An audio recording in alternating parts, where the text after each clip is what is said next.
Okay, number 52. Let's divide by -4. So the left side is going to be negative square root of 3 equals tangent -4 theta.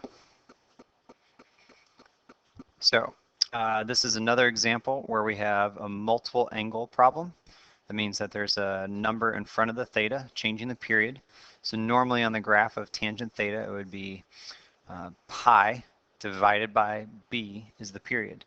So this would be pi divided by 4. So instead of the graph taking a length of pi to do its full range, it's going to do that full range from in pi over 4 amount of space. Another way to think about that is that the 4 is a horizontal shrink. So it shrinks the graph by a factor of 4 so that the graph, the tangent curve fits on the graph in a fourth of the space. So if we kind of draw out what 0, or just specifically negative pi over 2 to pi over 2, because that's the parent graph.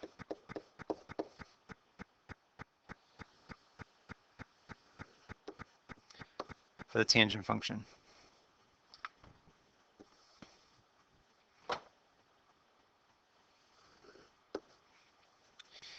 What that horizontal shrink of 4 means is that instead of going from pi over 2 on either side, it's going to go from pi over 8.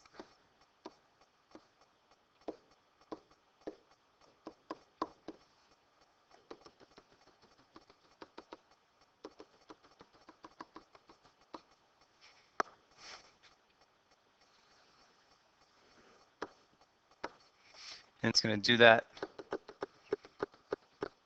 repeatedly.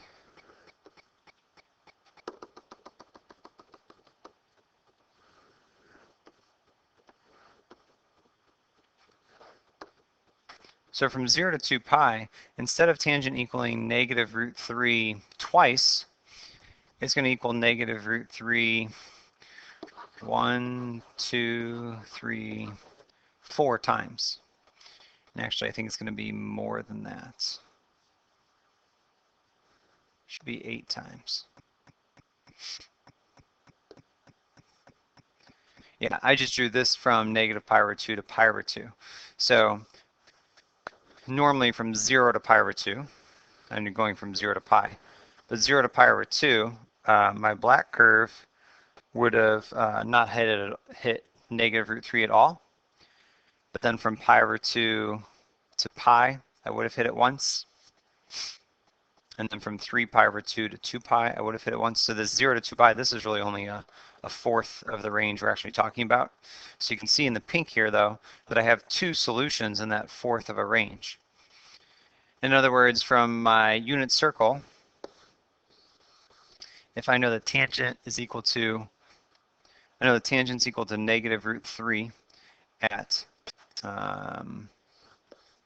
pi over 3 increments. So this is at, let's see, 4 pi over 3 and 5 pi over 3. Because tangent of pi over 6 would be 1 over root 3. So tangent of pi over 3 would be root 3 over 1. And let's see, it's tangent negative, so it's actually not quadrant 3, but it's quadrant 2. So at 2 pi over 3 and 5 pi over 3 is where tangent's equal to negative root 3. Those are the 2 quadrants that tangent is negative. I can then take my -4 theta and solve the problem from there. So we use the general solution, so that kind of looks like this. If I take the inverse tangent of both sides,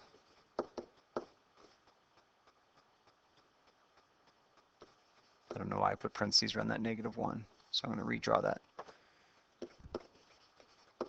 So tangent -1 of negative root 3, tangent -1 of the tangent of -4 theta. I'm going to wind up with this. -4 theta equals 2 pi over 3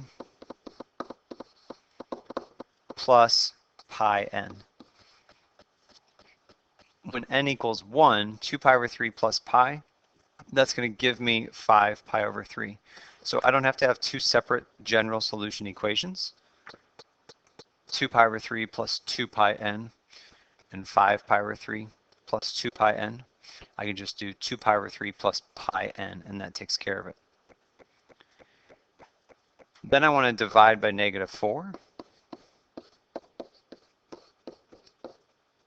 And so theta is going to equal 2 pi over 12. So that's going to be negative pi over 6 minus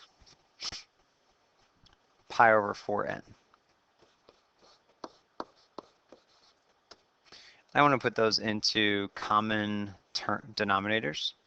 So that would be back into pi over 12. So theta equals negative 2 pi over 12 minus 3 pi n over 12. So that's my general solution right now for theta.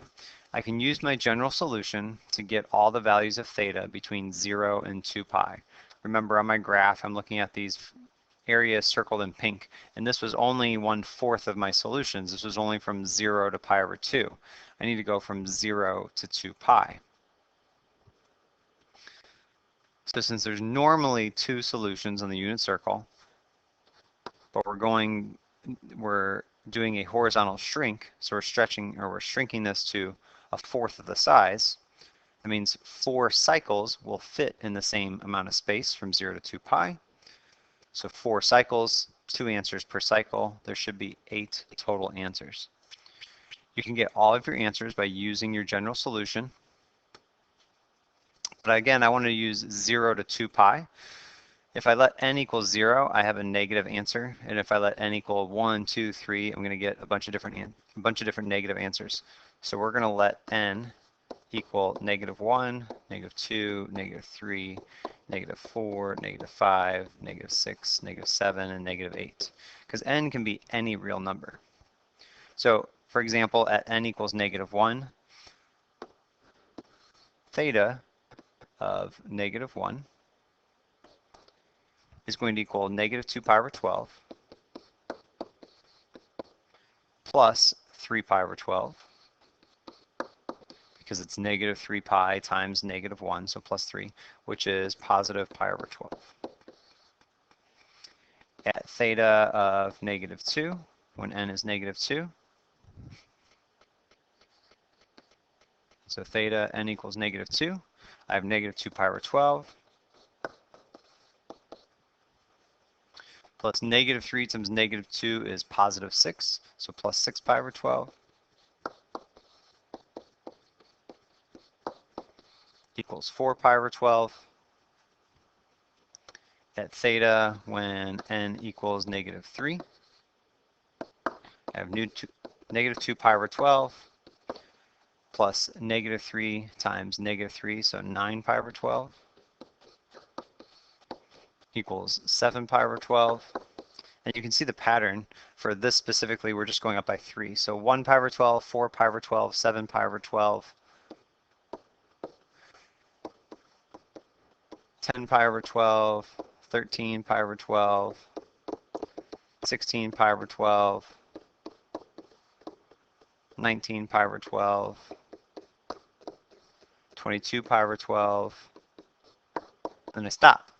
How do you know to stop? Well, I know a couple ways. One, I have 8 solutions. I'm supposed to have 8 solutions because there was 2 solutions in 1/4 of the graph. There's also 2 solutions normally from 0 to 2 pi, but we have a multiplier of 4, so there's 8 solutions. But I also know if I add 3 more, I'll go up to 25 pi over 12, and that's outside my range or outside my domain from 0 to 2 pi.